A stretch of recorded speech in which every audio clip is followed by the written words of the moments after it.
for people who don't know, was this kind of demagogic sort of media personality.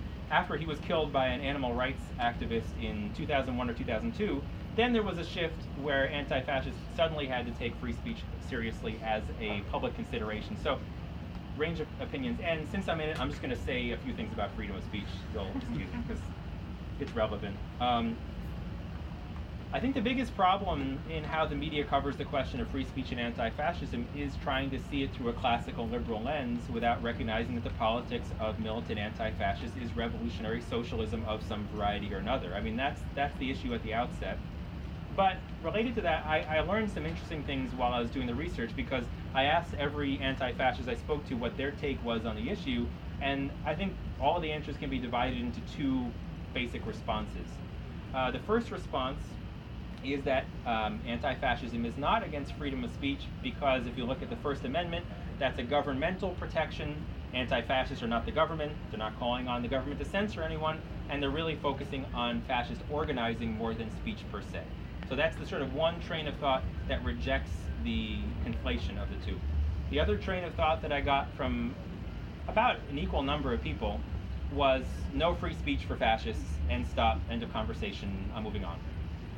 So there are some that argue around it, there are some that accept it and don't care, but both sides are essentially united in really rejecting the importance of the question. A lot of the anti-fascists I spoke to, especially Europeans, sort of had to take a minute to even think what they thought about the question, because it's not a question that pops up in their organizing. So there's plenty more to be said, and I have a chapter on it, but I figured I'd throw that out. So you have Joy Reid, and you have Nancy Pelosi, and you have, the liberal left essentially condemning Right. Antifa. How do we fight both the fascists and the liberals? Right. So just for anyone who didn't hear the question, Nancy Pelosi and main Democratic figures are condemning anti-fascists. What do we do about that on both sides? So I mean, I think there's two parts of it. One is, if we think about public opinion, there is no one public. There are different publics. There are different groups of people who have different perspectives. And so I think that I don't think anti-fascists should be too concerned about what Nancy Pelosi thinks about them. If Nancy Pelosi starts to like them, you have to wonder maybe you're doing it wrong. So that's one part of it, right? But there are a lot of people in the country who have been led to believe that they only have a Coke or Pepsi option when it comes to politics, and therefore sometimes take seriously what these people think. And so in that sense, it is important for some anti-fascists I spoke to make their politics intelligible, to form bonds with communities, to organize popular resistance. Other anti-fascists I spoke to don't think that that's an especially important task, so I want to sort of portray the range of opinions. From some of the perspective of some of the people I interviewed, anti-fascism is mostly about trying to stop fascists, and if people don't like what they're doing, as long as they're successful, that's not necessarily such a problem. I found this perspective most interestingly articulated by one Spanish anti-fascist I spoke to, who said, essentially, I don't care if people hate me when I'm wearing a mask and beating up fascists as long as we win, because I'm a union organizer, and when I take my mask off, my community loves me, and we improve working conditions, and we build a new world. And so for him, he sort of had two different boxes for his politics that didn't necessarily have to coexist. So I think that's kind of an interesting way to look about it, and to me shows that you don't have to always ask the same questions on all sorts of political activities. But there are other people who said, well, essentially for anti-fascism to succeed, it has to involve the whole community, it has to project an alternative for what the future wants to look like, and so forth and so on. So there's a range of perspectives, but I do think that regardless of which of these perspectives you have, it's useful to make society understand what anti-fascism is about, in large part because even the kind of activities of small groups often rely on society hating Nazis, whether that's doxing. Right, doxing wouldn't work if people didn't mind being publicly outed as a Nazi, right? So there's a range of perspectives on that, and what we can do, well, that's a whole other conversation, but at the very least, I think it's helpful to at least get the information out there, so that even if people who are critical, they're critical of the right things, because most of the critiques of anti-fascism don't have any idea what it is. Well, first of all, good evening. My name is Asantwa Nkrumah Toure, and I want to thank you for coming. Thank you. And I just started your books. I really enjoyed it. Appreciate My concern is for a lot of my comrades, the positions taken about by Chris Hedges and Dr. Cornel West. Okay. To say the least, it was disturbing, as you can probably well imagine. So I'm wondering what your thoughts are about that. About Chris Hedges' comments. And Dr. Cornel West. And his comments about when he was at in Charlottesville. Okay. Because to this day, Dr. Cornel West is saying, God bless the anti-fascists because they saved our lives. Right. God bless them, even though some of them are atheists. You know what I'm saying? Yeah. Right? Right. On the other hand, this energy we have against fascism, how do we also take that to impact public policy, i.e. gentrification, closing of public schools, access to health care, abortion rights, etc. Because that's also part of being against fascism, because that's where our daily lives come into play. Well, so just to sort of reiterate the question so people can hear that didn't hear, it's essentially a couple of parts as I understand it. One about Chris Hedges' comments by saying that the methods of anti-fascists are the same as the methods of fascists. Also, Dr. Cornel West made a comment that when he was in Charlottesville, anti-fascists saved his life and his comrades' lives. But also, what do we do to try and stop gentrification and stop all the larger systemic issues that are also about fighting fascism? Is that? Yeah. Okay, so I'll start with the last part first. So in chapter 3 of my book, I discuss the rise of quote-unquote respectable far-right parties over the last 10 or 15 years and how anti-fascists have tried to respond to the Front National in France as it's gotten more popular and similar kinds of parties. And it's been interesting because a number of the anti-fascist formations that were very comfortable and used to organizing against small and medium far-right groupings, neo-Nazi skinheads and so forth, were at a bit of a loss about what to do when you have these popular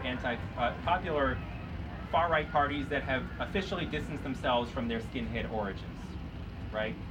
So I asked people, well, what do you do about this? A lot of people I spoke to just didn't really know.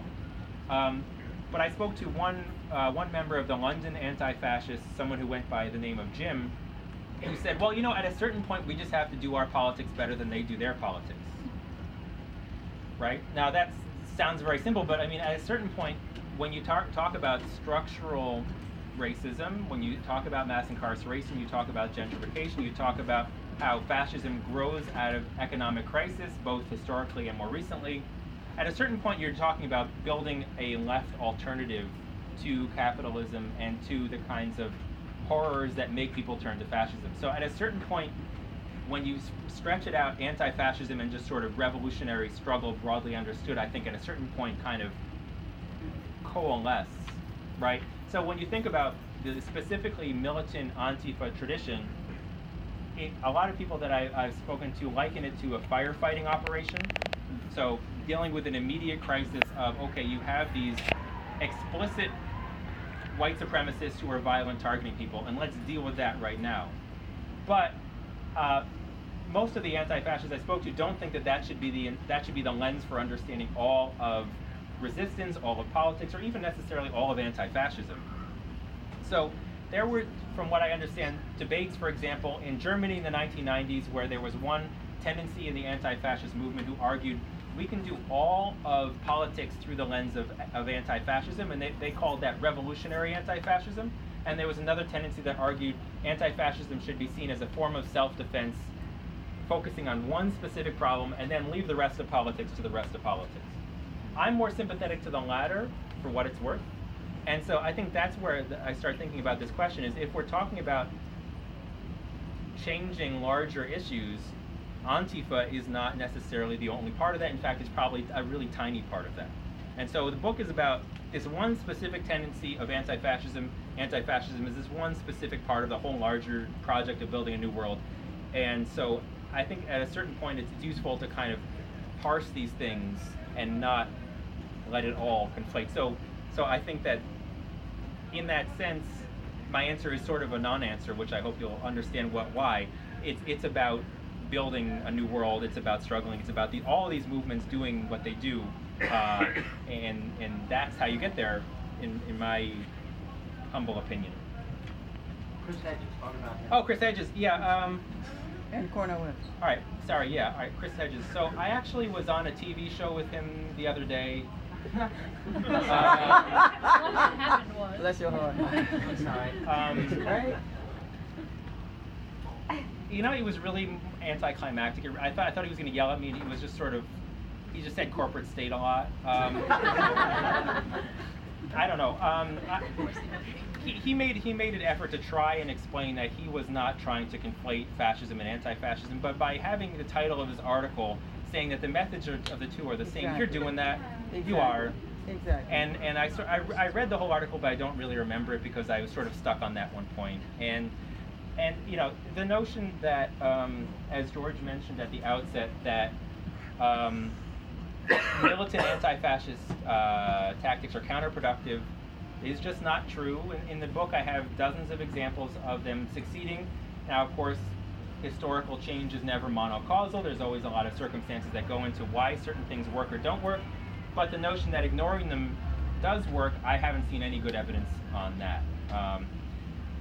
So I don't know much.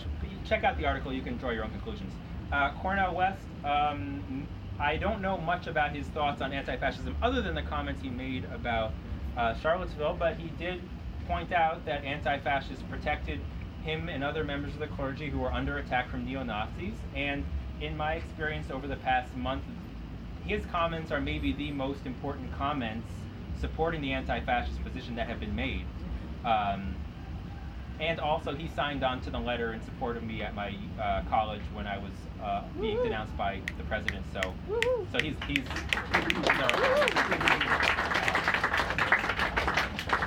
so okay. Way in the back. I feel like I've also seen this recently, like similar to the first question, but in the other direction of like any kind of like person with the mask who's trying to get rid of something that's like not the best, being called an anti-fascist. Like recently here, there's been a lot of things like and cops and stuff, and they're like anti-fascists are like protesting gentrification by breaking stuff, and like people don't understand how this is like self-defense. And there's all these like this language of anti-fascist that like really doesn't apply to any kind of like anarchist stuff. Everyone in black is anti-fascist, and if you like fight a cop or like people with an anti-fascist. Yeah. So essentially, if I'm understanding the question is every time the media or people that don't understand see someone in a mask or someone who's an anarchist doing something, everything gets conflated into anti-fascism, right? And yeah, that's totally true. A lot of journalists who I've spoken to are, so there's the Antifa, and then there's the Black Bloc, and then there's the, you know, and sort of trying to put all of these in their little groups. So yeah, just to clarify for anyone who is a little confused about that, you don't necessarily know from looking at a crowd who identifies as what, politically, organizationally, or anything. It's important to disaggregate tactics and strategies from organizations and politics. A lot of this overlaps, a lot of this doesn't. But it is interesting to see how once the media fixates on kind of a term, it becomes the lens for looking at everything. And so there have been some interesting conversations that I had with some people about the usefulness or not of identifying as a group as an anti-fascist group, the usefulness or not of even having a group name.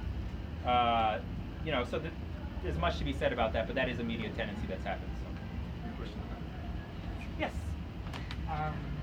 So I was sort of curious with all of your, like talking to all these different people, do all the different anti-fascists in these different countries sort of have a common definition of what fascism itself is? Okay. Mm-hmm. The question is, having spoken to people in different countries, do they have a common definition of what fascism is? So the first thing to clarify is that militant anti-fascists are not just against textbook fascism. You don't have to agree with everything Mussolini said to be a fascist from their perspective, and have a broader perspective on fighting the far right. Nevertheless, for many of there's a sort of range of perspectives. So I spoke to some anti-fascists who are basically really focused on a kind of, you know, fascism is this outgrowth of capitalism when certain things happen. Others include more of a conversation about questions of gender and other kinds of things, a range of perspectives. But I'll add one little kind of anecdote to it that I think is interesting. I spoke to one group from Bordeaux in France called Pavé Brûlant, which is burning pavement. And they are an anti-fascist, explicitly anti-fascist group. And they do work, for example, there was a local identitarian group that was trying to organize events against Islamophobic events against halal under the guise of being pro-animal rights. So they were organizing against these in their neighborhood. But they also explained, and that also has happened historically with fascists against Jews, same kind of animal rights to be anti-Semitic or Islamophobic. But I spoke to them, and from their perspective, every political party in France was to some extent fascistic. And so from their perspective, fascism wasn't just sort of this one little entity, but was kind of a tendency that existed in capitalist societies that needed to be fought wherever it popped up. So that's why it's kind of an interesting conversation, the whole notion of the slippery slope when you talk about anti-fascism, because a lot of liberal commentators will argue if you no-platform fascists, then inevitably you're going to end up no-platforming, quote-unquote, everyone you disagree with. Now, on the one hand, there's no historical examples of this happening. In my experience speaking to anti-fascist groups, usually if they run out of fascists to no platform, they'll go back to focusing on environmentalism or unionism or whatever kinds of politics they're involved with. It's not that just like, we need to no platform someone. Who can it be? It could be anyone. So that is not actually a thing. But on the other hand, it is interesting to see that some groups like Pavé Brûlant see this fascist spectrum in society and see their job as, on the one hand, focusing on the explicitly far right, but on the other hand, trying to work in a revolutionary direction towards uprooting fascism and oppression wherever it is. So those are sort of two different ways of looking at it, but there's a range of perspectives, and I didn't get too far into that with people. Another question. Yes, hi. Yeah, thank you. I really appreciated you kind of drawing these historic lineages of fascism. So a lot of my close friends and comrades live in Durham, where they toppled the Confederate monument, and I feel like, So clapping for toppling the Confederate monument in Durham. So you can join But basically what I wanted to ask is, I feel like it's really difficult, maybe impossible for at least me, to disentangle contemporary anti-fascism in the U.S. from the Black Lives Matter movement, because it just totally changed the political age we inhabit. Right. And I think, that visible militancy, Black lives militancy, I think enabled a lot of the conditions, for sure. For Nazi punching to occur. Yeah, for sure. And so I have been really hungry, frankly, to hear more about those entanglements. Sure. And I would love to hear. Yeah. So if I can attempt to summarize the question, correct me if I do a poor job, it is to talk about how hard it can be to disentangle anti-fascism from, for example, Black Lives Matter or other kinds of direct action anti-racist tendencies, which have set the sort of groundwork for the moment that we're in. Right, it's not easy to do that, and to some extent we shouldn't, right? Right. So that's the kind of the challenge that I was talking about with definition, is on the one hand, I didn't want to sort of take the framework of anti-fascism and just encompass everything everywhere in it, because I think it does a disservice to how different groups identify in different ways politically. But on the other hand, we're all anti-fascists in the other sense, right? So I think that you can definitely see that maybe the most important political development recently is this development of this broader anti-racist movement with groups and tendencies and individuals coming from all sorts of directions, focusing around certain kinds of direct action perspectives that have been percolating in different movements and groups for years, and that is unwilling to sort of grant white supremacy a place in the conversation, right? So in that way, I think that certainly it at a certain point, if you look at Charlottesville, if you look at Boston, if you look at Berkeley, most of the people out there are probably not part of a specifically organized group. Some identify with certain traditions, others identify with others, but there's this kind of confluence. And so I think, to just reiterate, I think there's some usefulness to trying to draw some lines, at least insofar as how people think of themselves and their comrades, but they can also be limiting. So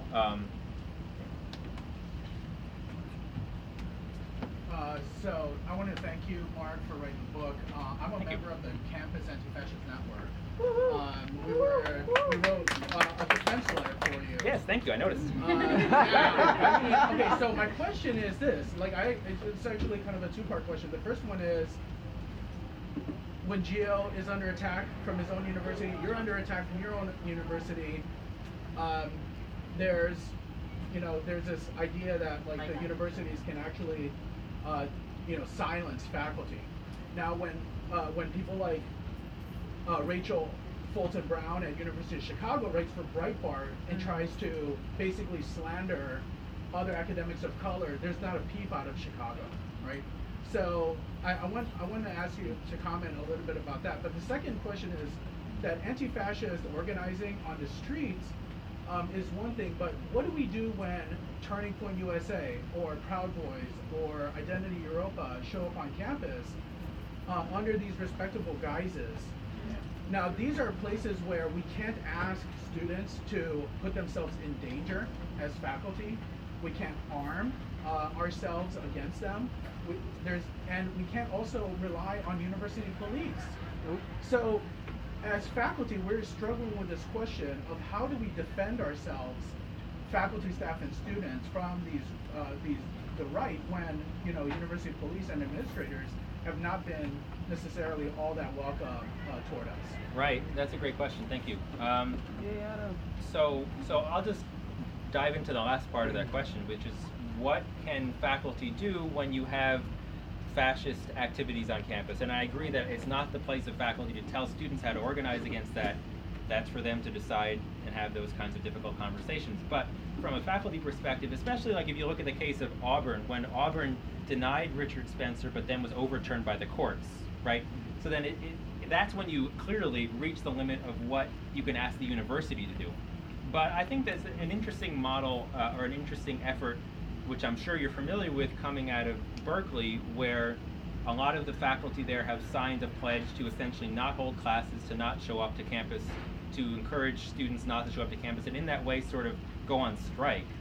And I think that's one answer for how faculty, without telling students what to do, without necessarily relying on the administration or relying on the police, can sort of turn to the labor movement for guidance a little bit. Yeah. And in that way disrupt and make it very clear that this university will not function if you let this happen. I think it is a great example. Beyond that, I'm not really sure, and I've been thinking through this topic less as a faculty member than as an activist, but that's one thought. And then sort of the question of faculty and of academics being under attack, I think that the conversation can't only be had in terms of academic freedom, but that is a part of it.